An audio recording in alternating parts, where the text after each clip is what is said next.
necessary balances that would have existed, that would have kept all this from happening? I mean, we've always had greedy people. Everybody has been greedy, not just Wall Street.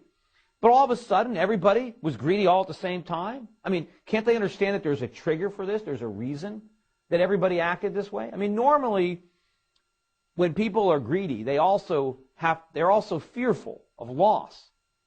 And people's fear of loss overcomes their greed and checks their behavior.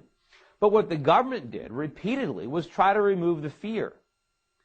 They tried to make speculating as riskless as possible. First, they provided us with almost, costless money with which to speculate.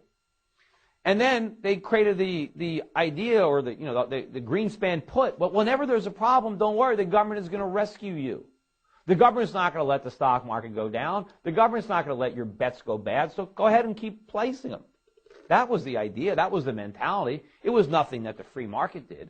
In fact, the only entities that needed more regulations were the ones that the government created. I mean, Freddie and Fannie. I mean, if Freddie and Fannie didn't have a government guarantee, they wouldn't have needed any regulation because the market would have regulated them, right? People would have looked at their balance sheet and said, hey, you don't have any capital. You can't guarantee these mortgages. Who are you kidding, right? And they never could have expanded the way they did.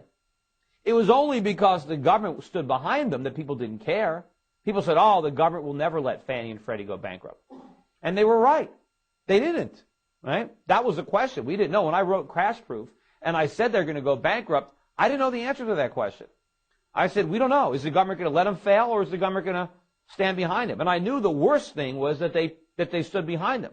It would have been much better had George Bush said, you know what? We had no guarantee. We told you. In fact, on the prospectuses, when you bought the securities, on the front page, it said these securities are not guaranteed by the U.S. government. So the U.S. government could have said, we told you we didn't guarantee them. And we don't. Now, a lot of people would have been pissed. A lot of people would have lost money, but it would have been better than what we did. Because we didn't make the losses go away. We just postponed them, and we just put them on the backs of American taxpayers, or more realistically, holders of U.S. dollars. But, where was I? See, I digress like that, and I forget what I was talking about. But what was I just on? Huh? No. No, I was talking about Freddie and Fannie. So yeah, they knew that no one cared that their balance sheet was small because the government guaranteed it. So the one place that the government needed to regulate was Fannie and Freddie, and that's where they didn't regulate it. In fact, every attempt to regulate them was thwarted by Congress. I mean, Freddie and Fannie gave huge amounts of money to both Democrats and Republicans, anybody that tried to regulate them. But the reason they needed to be regulated was because they operated with a government guarantee. Once you gave them that guarantee, then the government had to regulate them and regulate them heavily because it was government money they were dealing with. It wasn't their own money. It wasn't private money. For normal lenders, we don't need any government regulation. The government can stay out. But in that circumstance, now, people can say, well, what about Wall Street? I mean, the subprime. There was a situation where there was no government guarantee. That's true. But Fannie and Freddie were the biggest buyers of subprime mortgages in the country. They were helping to legitimize the subprime market. They were big bidders in the subprime market. And, of course, it was Fannie and Freddie and FHA that really gave the impetus to the housing bubble, got it started, got the mentality there, is responsible for that way of thinking. I mean, so once the momentum was there, people just jumped along for the ride. And, of course, there were a lot of conflict of interest going on. I mean, obviously, the rating agencies are in bed with the brokers. They're rating these bonds AAA. I mean, they have to know that they can't possibly be that secure. But, they're just like the real estate appraisers. The rating agencies want jobs, and they get jobs by coming out with good ratings. Just like the appraisers. I mean, the appraisers just kept appraising houses high because they knew if they didn't appraise them high, they would never get another job.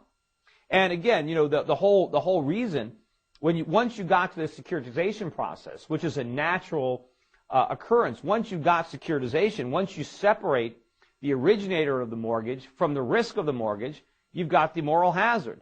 The guy that's getting the mortgage done, the mortgage broker, he couldn't care less whether that loan is ever going to get repaid. He just wants to originate it. And since he's the one that hires the appraiser, he just wants to hire an appraiser who will appraise the house high enough to fund the mortgage. That's all he cared about. In the olden days, when the banks were lending out their own capital and they hired the appraiser, they wanted a fair appraisal. They wanted to know if the collateral was any good for the loan, because that loan was going to be on their books. But in the securitization industry, so there were a lot of these moral hazards, but a lot of them got started because of government, and they never would have been able to grow to the extent that they did if it wasn't for government. And of course, one of the very reasons that so many financial institutions are in trouble, so many of the major banks in this country, and of course all of our major banks would already be insolvent. They would already be broke if they hadn't got money from the government and if the Fed hadn't been buying up all these assets. But one of the reasons that no one cared is because of the FDIC insurance program. I mean, nobody in this country cared